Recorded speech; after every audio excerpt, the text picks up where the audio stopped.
Is there anything worse on a virtual call than that deafening silence after you ask a question? And what's worse is what we do afterwards.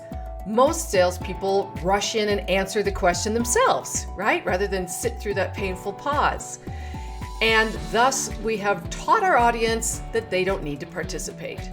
And this is really both uncomfortable and ineffective in sales, where most successful sales calls are those where there's a high level of interaction between buyer and seller.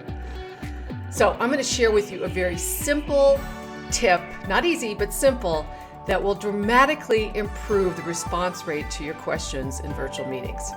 But first, I want to share with you how most people ask a question virtually, and it's like this.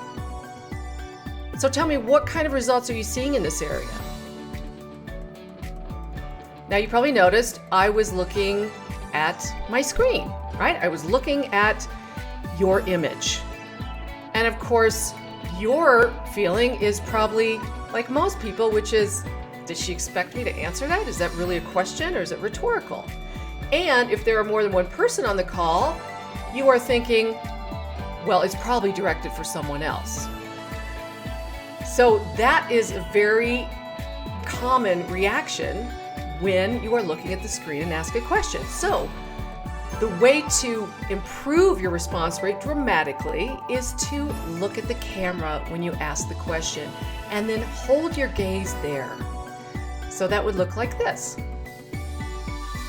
So tell me, what kind of results are you seeing in this particular area? And I'm going to hold it there long enough to get a reaction.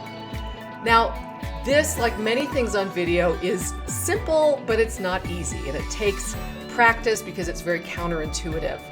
But if you go out and you try it, the next time you ask a question, I guarantee you will have much better success and a much better response rate. If you want more tips, check out my book, Look Me in the Eye, Using Video to Build Relationships with Customers, Partners, and Teams.